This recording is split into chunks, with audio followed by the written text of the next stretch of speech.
Bismillah.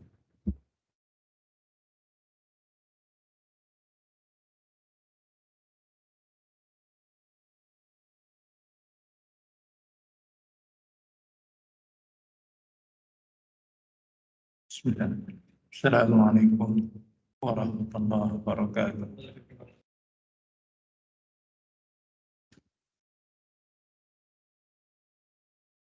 Innal hamdalillah nahmaduhu ta'ala wa nasta'inuhu wa nastaghfiruh wa na'udzu billahi min shururi anfusina wa min sayyiati a'malina. من يهده الله فلا مضل له ومن يضلل فلا هادي له.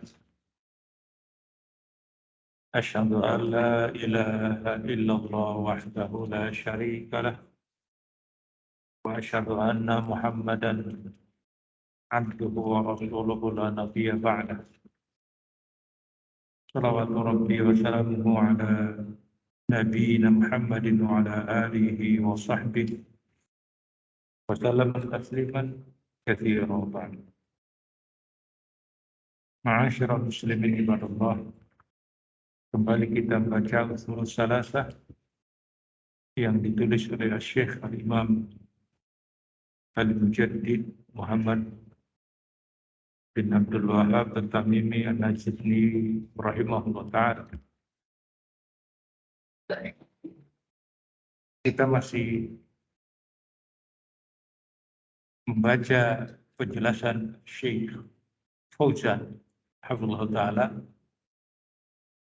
berkaitan dengan apa yang dimaksud dengan ibadah sebagaimana dimaksudkan oleh Syekh Muhammad bin Abdul Wahhab Tamimi rahimahullah ta'ala tentang anwa'ul ibadah, dari jenis-jenis ibadah. Kita banyak mendapatkan pengertian atau definisi tentang ibadah sebagaimana yang sudah kita lewati ucapan Al-Imam Ibnu Qayyim rahimahullah ta'ala bahwa yang namanya ibadah itu adalah ghayatul dzul ma'a ghayatul hubb. Yani tujuan seseorang di dalam beribadah itu adalah merendahkan dirinya namun diiringi dengan rasa cinta.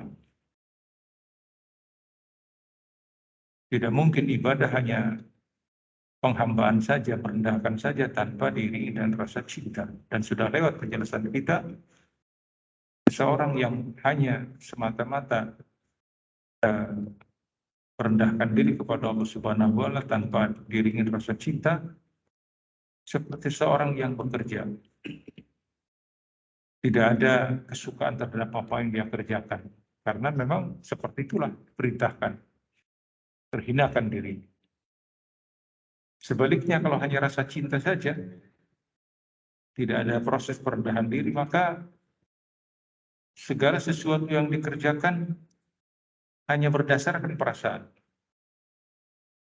Oleh karena itulah kata Syekh Fauzan, ada definisi yang dikatakan yang jamin, mani, yang pengertiannya menyeluruh, mendalam, apa yang dimaksudkan oleh Syekhul Islam Ibnu Taimiyah rahimahullah ta'ala. Dan Syekh Muhammad bin Abdul Wahhab itu paling banyak menukil dari apa-apa yang menjadi pemahaman dan pemikiran Syekhul Islam Ibnu Taimiyah. Banyak orang salah di dalam memahami Syekhul Islam Ibnu Taimiyah. Dikatakan beliau adalah seorang politikus, dikatakan beliau adalah seorang khawarij, dikatakan beliau adalah seorang yang tidak bermadzhab, dikatakan seorang yang demikian dan demikian. Yang intinya semuanya ucapan-ucapan manusia tentang Syekhul Islam Ibnu Taimiyah itu dipenuhi kekhawatiran. Disebabkan karena pemahaman-pemahamannya atau pemikiran-pemikirannya itu ditelanjangi oleh Syekhul Islam Ibnu Taimiyah. Makanya beliau dikatakan sebagai mujadid, pembaharu, dan hidupnya senantiasa dari waktu ke waktu itu di penjara. Padahal tidak ada yang menyebutkan bahwa beliau punya kesalahannya apa, begitu. Tidak ada. Apakah termasuk memberontak kepada pemerintah? Tidak. Bahkan beliau termasuk yang membela dan berjihad bersama pemerintah. Apakah karena misalkan melakukan tindakan kriminal? Tidak juga. Hanya musuh-musuhnya menghendaki beliau itu, ya jangan di luar, dari penjara saja. Seperti itu. Yang ngerti sampai sekarang pun seperti itu, sehingga sampai meninggalnya beliau di penjara. Sampai meninggalnya beliau di penjara. Beliau mulai terasa katakanlah sakit-sakitan ketika sudah tidak dibolehkan lagi untuk menulis. Sudah tidak dibolehkan lagi untuk menulis. Banyak orang yang alim bahkan bergelar Syekhul Islam. Syekhul Islam. Tapi kenapa kalau orang menyebutkan kebagian disebutkan Syekhul Islam, senanti yang dimaksudkan oleh adalah Ibnu Taimiyah. Karena beliau termasuk yang lengkap dari sisi ilmu. Termasuk yang lengkap dari sisi ilmu. Kalau bicara tentang tafsir, maka siapa yang orang yang paling alim dalam tafsir? Sebutkan fulan dan fulan. Ilaihi muntaha. Berakhir kepada diri. Muntaha ilaihi. Artinya berakhir kepada dibandingkan ternyata yang alimnya Syekhul Islam Ibnu Taimiyah. Kalau bicara tentang hadis, siapa yang paling orang yang paling mengerti tentang mustalah hadis, ilmu hadis? Terus orang kemudian menyebut fulan. Seliman ujung-ujungnya kepala beliau lagi. Ahli dalam bidang hadis. Dalam bidang tarikh sejarah, terus ujungnya ke beliau. Termasuk dari sisi bahasa. Kalau bicara fikih dan lain sebagainya, jangan tanya lagi. Beliau memiliki karya yang monumental. Kitab itu dikumpulkan semua tulisan-tulisannya dalam bentuk majmu' fatawa, hampir 40 atau 50 jilid. Alhamdulillah saya punya gitu aja. Alhamdulillah saya ada ngasih. Allah yarhamu wa yaghfiruh. Sukarjo Rengga, pendiri Sunnah. Ini tidak boleh ke siapa-siapa, hanya ke Ustadz ini aja. Alhamdulillah. Masya Allah. Rahimahullah ya wa ghafarallah. Ya dong. Ya. Sampai termasuk dari sisi bahasa. Dari sisi bahasa. Dari sisi bahasa, orang menyatakan ini fulan, ada Ibnu Malik, ya kan? Sampai nulis kitab Alfiyah. Termasuk ahli bahasa juga. Sibawai namanya. Sibawai. Ahli bahasa, luar biasa. Qawi di dalam masalah bahasa. Sehingga menjadi hujjah. Sampai beliau memiliki sebuah kitab, karya tulis dari sisi bahasa. Saking lengkapnya dinamakan Alkitab. Bahasa kita bahasanya. Alkitab Lisibawai. Kalau orang mau nulis nahu zaman sekarang, kita mau nulis kitab nahu. Kata para ulama yang lain, mau nulis apanya? Saya mau nulis bidang repot-repot, sudah ada tulisannya. Sudah ada lengkap Sibawai itu. Mau nulis bidang ini dari sisi bahasa, bisa repot-repot, udah rujuk saja. Ini sudah luar biasa. Sampai-sampai ada istilah man sanafa nahwi ba'dal kitab, fal yastahi. Barang siapa yang menulis tentang nahwu setelah ditulis di Alkitab oleh Sibawai, fal yastahi. Makanya hendaknya malu saja, malu. Ngapain nulis-nulis? Sudah selengkap semuanya. Tapi hujah-hujahnya patah semuanya oleh Syekhul Islam Ibnu Taimiyah ketika Ibnu Hayyan berdialog di Mesir dengan Syekhul Islam Ibnu Taimiyah. Ibnu Hayyan berdalil dengan apa yang dikatakan oleh Sibawi. Dikatakan Sibawi demikian, menurut Sibawi itu dunia. Kata Syekhul Islam, siapa Sibawi itu? Sibawi itu nabi atau bukan? Perlu engkau ketahui, aku memiliki sekian puluh catatan tentang kesalahan Sibawi dalam kitabnya, dalam keadaan Sibawi tidak mengetahui itu adalah kesalahannya. Demikian Syekhul Islam Ibnu Taimiyah. Di atas langit ada langit gitu. Urusan masalah bahasa seperti itu. Sibawi luar biasa. Alim. Tapi tetap ada kesalahan yang namanya manusia tetap memiliki keliru dan kesalahan. Apakah Syekhul Islam juga ada? Ya pasti yang namanya manusia. Pasti yang namanya manusia. Termasuk yang banyak dipegangi oleh orang-orang tentang masalah kirim pahala Al-Fatihah. Tidak ada di mazhab Syafi'i. Semua para ulama Syafi'iyah dulu itu mengingkari. Lantas dari mana? Ini justru pendapatnya Syekhul Islam Ibnu Taimiyah yang menyatakan bolehnya mengirim Al-Fatihah. Itu beliau justru diikut. Dan itu salah, kesalahan manusia. Jadi bagaimana?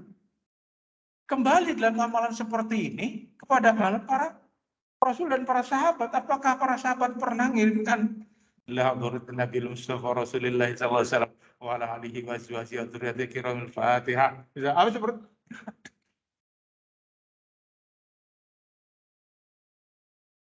demikianlah ma'asyiral muslimin ibadah Allah. Sangat mudah sekali buat kita membuat sebuah standar sehingga kita tidak ada ta'assub. Walaupun di sini disebutkan bagaimana beliau membuat definisi, kita tidak ta'assub.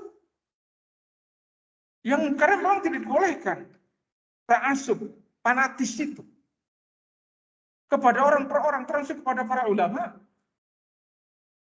Karena yang namanya manusia tetap ada kesalahan. Para imam, Imam Syafi'i, Imam Ahmad, Imam Malik, mereka tidak mau dalam keadaan diikuti, difanatikan, fanatis, ta'assub, nggak mau ikut apa yang dibawakan oleh Nabi. Lihat bimbingan para ulama seperti ini. Beda dengan orang-orang yang justru mengatasnamakan para ulama agar mereka ta'assub kepada diri. Kan ngeri. Lebih-lebih lagi berkaitan dengan masalah ibadah. Lebih-lebih lagi berkaitan dengan masalah ibadah. Coba kita lihat kemarin. Rebo Wakasan. Kenal juga tidak Nabi. Rebo Wakasan. Tapi Masya Allah. Ya kan? Saya baru tahu ketika pengumuman ada sholat Rebo Wakasan.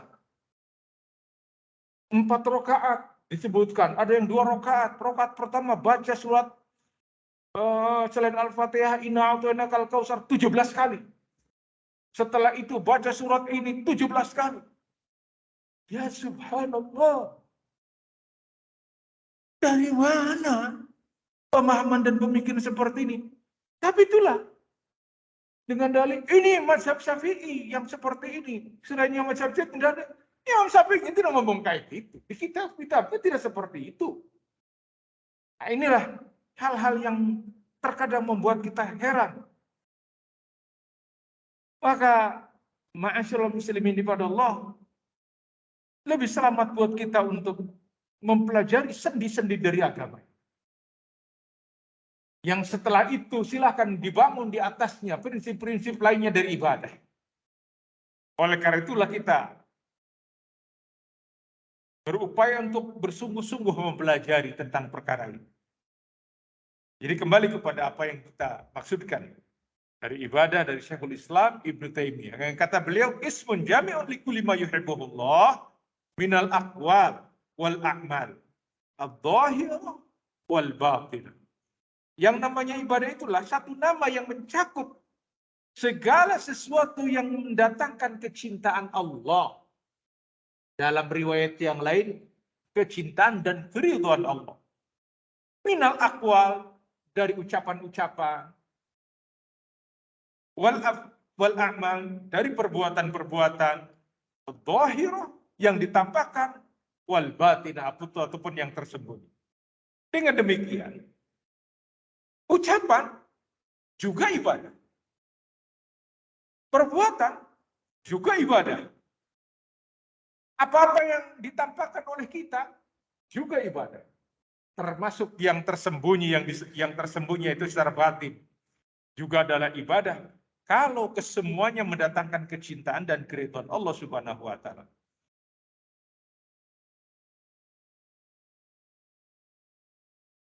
Oleh karena itulah, ma'asyiral muslimin ibadallah,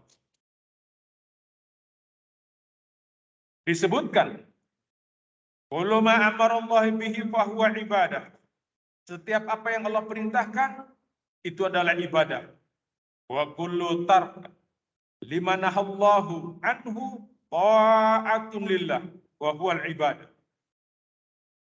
Segala sesuatu yang ditinggalkan dari apa-apa yang dilarang oleh Allah Subhanahu wa taala dalam rangka ketaatan kepada Allah, itulah ibadah. Wala tahsuru anwa'iha. Tidak perlu kita untuk membatasi jenis-jenisnya, karena jenis-jenis ibadah itu adalah banyak. Karena segala apa yang diperintahkan adalah ibadah dan yang dilarang adalah ibadah. Oleh karena itu, ma'asyiral muslimin ibadallah, sama saja apakah yang sifatnya zahir, alal jawari, yang ditampakkan, yang kita amalkan dalam kehidupan kita, dalam bentuk amalan kita, au kana batinan fil qulub, atau sesuatu yang kita yakini dalam hati kita, itu adalah ibadah. Ada juga ibadah yang sifatnya diucapkan dengan lisan dan juga diucap apa yang tersirat dengan hati kita dan yang dinampakkan dalam bentuk amalia-amalia kita. Itulah yang dikatakan ibadah. Oleh karena itulah, Syekh Fauzan memberikan, yakni istilahnya dirinci, dipereteli satu-satu. Misalkan, ibadah yang sifatnya diamalkan dengan hati kita. Wa kadzalika kullu ma fi qalbi minat taqarrub ilallah. Segala apa-apa yang dilakukan di dalam hati kita dalam rangka untuk mendekatkan diri kita kepada Allah Subhanahu wa taala, maka sesungguhnya itu adalah ibadah. Al-khauf, seperti rasa takut. Takut tidak? Takut kita kepada Allah Subhanahu wa taala, takut terhadap azabnya, takut terhadap ukubatnya, takut terhadap ancaman-ancamannya. Makanya kita berlindung kepada Allah. Allahumma inni a'udzubika min adzabi jahannam, min sakhatika, dari kemurkaanmu. Takut kita. Kita berlindung kepadanya. Namun kita pun juga memiliki rasa yang lain, ar-roja. Kita punya rasa harap. Berharap diterima ibadah kita. Berharap dari rahmatnya. Berharap mendapatkan kecintaannya. Amalan apa itu? Amalan hati. Maka seseorang yang memiliki sifat khasyah, memiliki sifat rasa takut, khauf, juga ada pengharapan, itu adalah amalan hati. Maka kita tidak bisa menilai pada seseorang hatinya. Nanti akan terlihat, karena hati itu panglima, maka akan ditampakkan. Nampak tidak orang yang takut kepada Allah itu seperti apa? Orang yang cinta kepada Allah itu seperti apa? Tampak dari amalannya. Kita teruskan dulu. Wal khasyah, wal rughbah. Wal rughbah. Harap-harap cemas. Ya gitu ya. Bahasa yang berharap tapi juga cemas. Takut. Takut tidak diterima. Takut disiksa. Ya, ada perasaan seperti itu. Maka ketika kita melakukan kejelekan, amal-amal jelek, takut ukubatnya. Bukan hanya untuk diri kita, tapi juga untuk anak-anak kita, untuk istri kita. Seorang pemimpin di satu wilayah, ketika dia melakukan kejelekan, dia takut tidak akubat akan terjadi bala kepada dirinya dan kepada rakyatnya. Ada rasa takut seperti itu, boleh. Dan itu adalah amalan hati. Maka seseorang yang memiliki rasa takut kepada Allah Subhanahu wa taala akan ditampakkan dari amalnya. Beda dengan orang yang tidak punya rasa takut kepada Allah Subhanahu wa taala, maka dia menampakkan kejelekannya. Bahkan dikatakan mudhahar. Orang menampakkan kemaksiatan, ya'udzubillah. Wa tawakkal. Orang itu bertawakal kepada Allah Subhanahu wa taala, nampak. Masya Allah, dia usaha, dia ikhtiar, tapi dia bertawakal kepada Allah Subhanahu wa taala. Terkadang kita melihat ada seseorang yang punya nilai tawakalnya tinggi, orang menganggap ini orang nekat. Nekat benar dia. Masa semuanya diberikan, masa semuanya untuk membantu. Nekat. Padahal orang itu punya nilai tawakal yang tinggi. Beda. Maka beda antara orang yang memiliki tawakal dengan orang yang tidak memiliki rasa tawakal. Dan itulah ciri-ciri orang yang beriman. Wa 'alallahi falyatawakkalul mutawakkilun. Pada siapa? Kepada Allah. Orang yang sudah mewakilkan dirinya kepada Allah Subhanahu wa taala, menyandarkan dirinya kepada Allah. Wal inabah. Apa itu inabah? Yaitu kembali. Ketika dia melakukan kesalahan, kekeliruan, ada yang mengingatkan, ada yang menegur, maka segera dia kembali. Bukan ngeyel. Bahkan terjadi bantahan antara satu dengan yang lainnya. Untuk mempertahankan egonya. Ngeyel. Padahal yang paling gampangnya adalah ini salah, keliru. Ya sudah. Saya memohon ampun kepada Allah Subhanahu wa taala. Itu yang katakan al-inabah. Wal isti'anah. Meminta pertolongan. Dan seterusnya. Kullu hadhihi a'mal. Kesemuanya itu adalah dalam bentuk amalan hati. Qalbun. Amalan hati. Wa khasyatullah wa khaufuhu, termasuk dari amalan hati ini adalah khusyuk dan juga rasa takut. Kita melihat ada orang-orang yang dalam sholatnya nampak dari luar seperti khusyuk, padahal tidak khusyuk. Yang namanya khusyuk itu adalah menjaga kehadiran Allah Subhanahu wa taala. Makanya dikatakan tingkat yang tertingginya itu nanti adalah ihsan. Nanti akan kita jelaskan oleh beliau. Ihsan. Ketika seseorang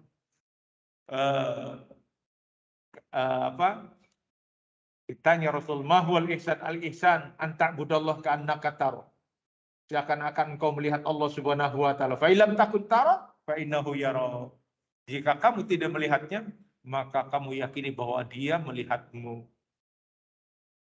Maka orang yang ihsan itu kalau beribadah yang merasa diperhatikan, merasa dilihat, sholatnya tidak terburu-buru, sholatnya tenang, terjaga kehadiran hatinya, dibacanya bacaan-bacaan yang dia mengerti dan paham apa yang dia baca. Begitulah ma'asyiral muslimin ibadallah ditampakkan. Kalau tadi ibadah hati dan amalan hati, kadzalika takunul ibadah alal jawari. Demikian juga yang namanya ibadah dalam bentuk amalan badan kita. Yang tidak mungkin itu dilakukan kecuali dengan campur tangan amalan badan kita, anggota tubuh kita. Seperti ruku, sujud. Bagaimana dengan ruku? Orang ruku. Nampak ruku seperti apa? Sujud seperti apa? Ruku dan sujud adalah ibadah. Maka tidak boleh ruku dan sujud kita diberikan kepada selain Allah. Tidak boleh. Ruku kepada orang tua boleh tidak yang kita cintai? Tetap tidak boleh walaupun itu orang tua. Apalagi sujud. Apalagi sujud, sungkem, sampai mencium ya, kakinya dan sebagainya, itu tidak boleh walaupun dia adalah orang yang begitu kita agungkan, begitu memberikan yakni pengaruh kepada diri kita. Wal jihad fisabilillah. Demikian jihad di jalan Allah Subhanahu wa taala. Wal jihad binafs. Jihad di dalam memerangi hawa nafsu kita. Itu juga adalah amalan al-jawar. Nggak mungkin kita hanya bersendirian saja atau dengan cara menghayalkan diri, tidak. Wal hijrah, demikian dengan hijrah dari Mekah ke Madinah. Ya, itu sama. Amalan kita harus bergerak. Kullu hadhihi ibadatun badaniyah. Ini semuanya adalah ibadah badaniyah. Wasiat ibadatun badaniyatun. Puasa, yang katanya itu puasa itu hal-hal yang tersembunyi, yang orang tidak tahu. Tetap itu amalan badan, ibadahnya badan, bukan ibadah hati. Ibadah badan puasa. Tapi kan orang tidak tahu. Iya orang tidak, tapi pelakunya tahu. Pelakunya tahu, seperti orang sholat malam, kan tidak ada yang tahu. Si fulan sholat malam atau tidak, si fulan bangun tidak, tidak tahu.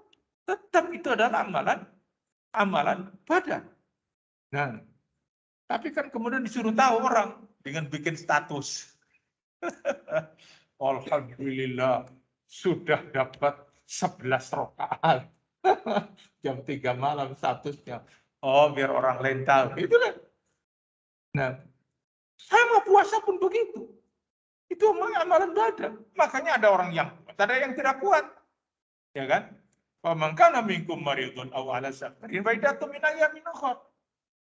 Nah, itu amalan yang sifatnya badaniyah, yang alal jawari. Faidan al-ibadah takunu ala lisan. Ibadah bisa jadi dengan ucapan, wa alal qalbi, dengan hati kita, wa takuna alal jawari, dan juga dilakukan dengan anggota badan kita. Jadi ibadah seperti itu.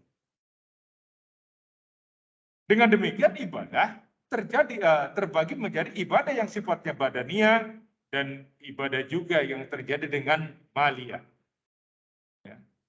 Ada dengan harta kita ibadah. Kalau tadi dengan amal jawar, ada dengan harta. Apa bisa ibadah dengan harta? Nah, ada. Yang apabila itu tidak dilakukan dengan harta, maka tidak bisa ibadah itu berlangsung. Contohnya apa? Kita melaksanakan haji umroh, butuh harta tidak? Butuh, nggak mungkin kita di sana merem begitu saja kemudian sampai di Mekah. Walaupun ada orang-orang yang kayak gitu. Ini Jumatannya di Mekah. Ada. Jumatan di Mekah. Kapan berangkatnya? Nanti. Ibadah. Ya, ditanya kita sedang Jumatan, orang ini tidak Jumatan. Bilangnya Jumatannya di Mekah. Sekarang di sini Jumatan, di sana di Mekah itu belum subuh. Kok bilangnya apa? Jumatannya di Mekah. Ada yang mempercayai. Dia makamnya beda. Sudah setingkat wali. Ya walaupun setingkat wali, kalau Jumatannya sekarang ditanya sedang Jumatan atau sedang sholat tidak, bilangnya sudah lagi Jumatan di Mekah. Yang di Mekahnya belum waktu Jumat. Ini Masya Allah, percaya saja. Ada yang percaya seperti itu. Ada. Bukan katanya. Subhanallah. Bahkan ada di beberapa tempat-tempat keramat, ada lorong-lorong. Ini lorong yang ke Madinah. Ini lorong yang ke Mekah. Ini yang lorong ke Gunung Jati. Ini lorong ke... Subhanallah. Masyarakat kita dijejali seperti itu. Iya. Masya Allah. Benar. Percaya. Luar biasa. Yang kayak gituan masih dipercaya. Udah zaman kayak gini, zaman Google Map masih percaya dengan yang kayak gituan, ya terlalu. Ya. Tapi begitulah. Ya, pembodohan secara struktural terus dilakukan kepada umat ini. Agar tetap tidak memiliki hujah. Wajahadu fi sabilillahi bi amwalihim wa anfusihim. Demikian kata Allah Subhanahu wa taala. Maka berjihadlah di jalan Allah bi amwalihim, dengan hartamu dan juga dengan jiwamu. Qadamal amwal alal anfus. Didahulukan harta atas jiwa. Ini menunjukkan bahwasanya berjihad atau berjuang beribadah dengan harta adalah bukan perkara yang kaleng-kaleng. Bukan yang percaya itu mewahnya itu. Justru itu ibadah pilihan. Yang tidak semua orang bisa melakukannya. Untuk bisa haji, untuk bisa umroh tiap tahun. Baitullah. Di sana di Masjidil Haram terus melakukan amal-amal kebaikan. Bukan perkara yang gampang. Butuh perjuangan. Banyak orang yang memiliki harta, tapi banyak yang tidak mau melakukan. Menunjukkan bahwa ini adalah juga amal. Maka demikianlah ma'asyarul muslimin ibadallah. Apa yang disebutkan oleh beliau tentang masalah ibadah ini, bahwasanya semua amal-amal ibadah, baik itu dari sisi ucapan, dari sisi amalan, yang nampak maupun yang tersembunyi, itu kesemuanya adalah berupa ibadah. Oleh karena itu, ma'asyiral muslimin ibadallah, butuhnya kita untuk senantiasa terus memperbarui niat kita dengan niatan-niatan dari amal qalb, agar kita senantiasa terjaga dalam amal-amal kehidupan kita sehari-hari, bahwa kita sedang beribadah. Sehingga di antara kita ada yang mencari rezeki dengan cara bekerja, kalau diniatannya itu tadi dalam rangka mendapatkan kecintaan Allah dan keridhoannya, ya, dengan harta ini kita bisa menafkahi keluarga, dengan harta ini kita bisa bersedekah, dengan harta ini kita bisa umroh, bisa haji, bisa menyumbang masjid dan lain sebagainya, maka kesemuanya adalah nilainya ibadah. Sehingga jangan disia-siakan. Jangan kemudian dicemari ibadah-ibadah tadi dengan perkara-perkara yang Allah tidak ridho. Orang berdagang pun begitu. Saya jualan, dagang dalam rangka untuk apa? Menafkahi keluarga. Agar kita tidak menjadi orang-orang yang nista, orang-orang yang dilecehkan, orang-orang yang direndahkan, yang hanya menjadi beban manusia yang lain. Kita tahu seperti itu. Agar fisik kita kuat, agar kita bisa ibadah. Al-mu'minuna qawiyyun khairun wa ahabbu indallah min mu'minina dha'if. Seorang mukmin yang kuat, yang sehat, itu lebih baik di sisi Allah dari mukmin yang lemah. Sakit-sakitan, kenapa? Ya karena nggak ada di konsumsinya sampai, ya banyak kan begitu lemah. Maka kita harus jadi kuat. Kuat itu apa? Dengan cara, ya kita dengan makan. Maka mencari nafkah untuk kita bisa makan, memberi makan untuk diri kita, untuk anak-anak kita, untuk istri kita, maka inilah merupakan nilai ibadah. Bayangkan, orang kan menganggapnya biasa sajalah ngantor. Kalau ngantornya dengan cara seperti ini, paham tentang mana ibadah ini, maka dia akan bersemangat di dalam mencari rezeki, akan berikhtiar dengan cara-cara yang baik. Hancur menjadi tidak menjadi sebuah ibadah ketika dirusak dengan gosok, dengan cara-cara yang tidak benar, dengan cara-cara yang menzalimi orang lain, mengambil hak orang lain, menipu merugikan orang lain. Maka dalam Islam diatur tentang bab muamalah seperti apa. Ya, diatur. Jual beli, ada khiyar, ada adu dan lain sebagainya. Begitulah Rasulullah SAW mengajarkan. Beliau datang ke pasar. Kemudian ada dulu itu jual yang namanya terigu itu atau apa, tepung itu enggak, sekarang udah dibungkusi dalam keadaan pakai tumpuk itu. Rasul masukkan tangannya ke dalam. Mahada, apa ini? Basah ternyata. Kena hujan ya Rasulullah, alasan. Intinya dia ingin lebih berat timbangannya, begitu. Kalau basah kan tepung lebih berat. Kata Rasulullah, bukan dari golongan kami yang gosok, yakni dengan cara-cara yang menipu seperti itu. Ya. Oleh karena itu seseorang yang berdagang, yang berikhtiar, yang usaha itu harus punya ilmu.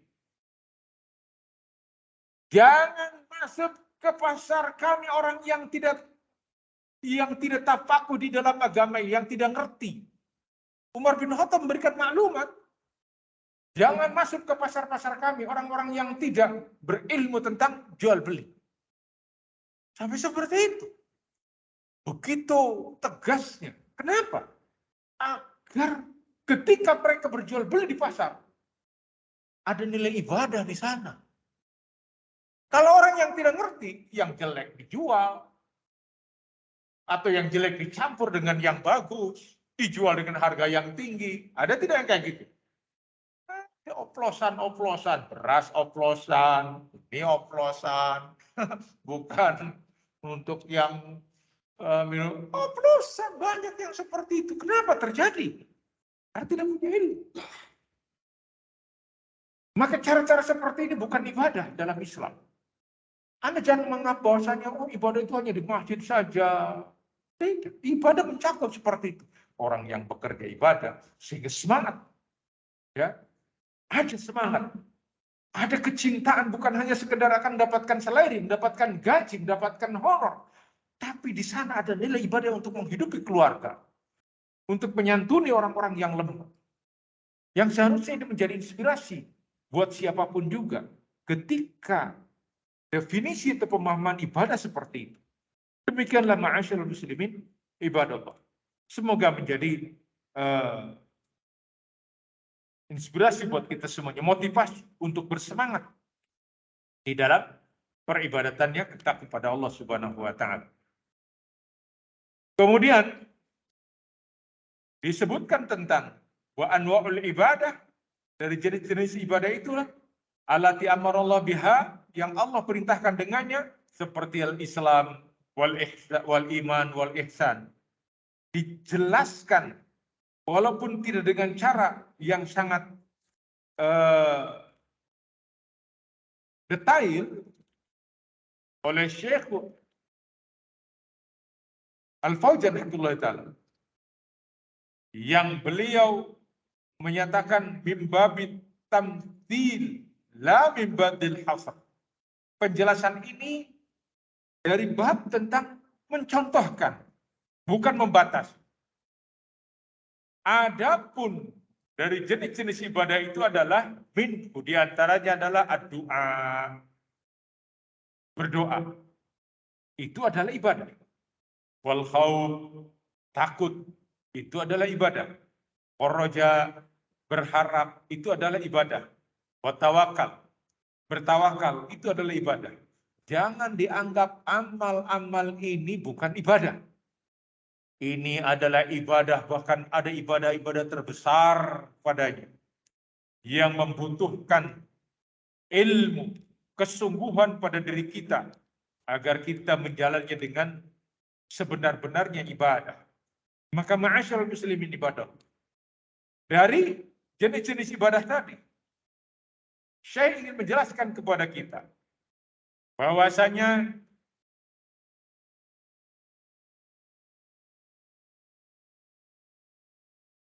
apa yang disebutkan al-ubudiyah, jenis-jenis ibadah tadi, itu adalah amalan-amalan yang kita mesti bersemangat dengan, agar kita tahu ada pahala di sisi Allah Subhanahu wa Ta'ala yang akan kita dapatkan apabila kita beribadah dengannya. Sebaliknya, tidak akan dinilai sebuah ibadah kalau kita tidak melakukannya dengan bimbingan ilmu seperti ini. Kita menganggap dan bersemangat ini sebuah ibadah, padahal kenyataannya bukan ibadah. Walaupun dengan penuh perasaan, semangat, dan kesungguhan. Ma'asyarul muslimin ibadah. Di sini disebutkan oleh Syekhul Islam Ibnu Taimiyah seperti Islam, iman, dan ihsan. Hadhil anwa ala salasa. A'dhamu anwa'ul ibadah. Yang tiga ini, Islam, iman, dan ihsan, itu adalah bentuk ibadah-ibadah yang besar. Sebesar-besarnya ibadah. Jangan dikira Islam bukan ibadah. Ibadah. Demikian disebutkan. Al-iman pun demikian ibadah. Wal ihsan pun demikian ibadah. Maka penjelasannya sebagaimana dikatakan, wa sayati syarhiha fi kalami Syekh rahimahullah taala fil aslisan. Dan penjelasannya insya Allah akan datang pada penjelasan Syekhul Islam yakni Muhammad bin Abdul Wahab pada penjelasan yang pada prinsip yang kedua. Wa dzakaraha huna akan dijelaskan padanya. Li'annaha min anwa'il ibadah, karena yang demikian itu adalah jenis peribadatan. Wallahu a'lam bishawab. Masih ingin dijelaskan tapi waktunya yang terbatas. Demikianlah memang penjelasan usul salasah terkadang membuat kita sedikit jenuh, tapi ya memang harus dilewati oleh kita penjelasan ini karena kita butuh katakanlah penjelasan-penjelasan yang lebih rinci. Insya Allah pada pertemuan yang akan datang kita akan jelaskan dari apa-apa yang dijelaskan oleh Syekh Fauzan tentang perkara tersebut. Wallahu a'lam bishawab. Wa akhiru da'wan alhamdulillahirabbil alamin. Wassallallahu ala nabiyina Muhammadin wa ala alihi wasallam. Wassalamualaikum warahmatullahi wabarakatuh.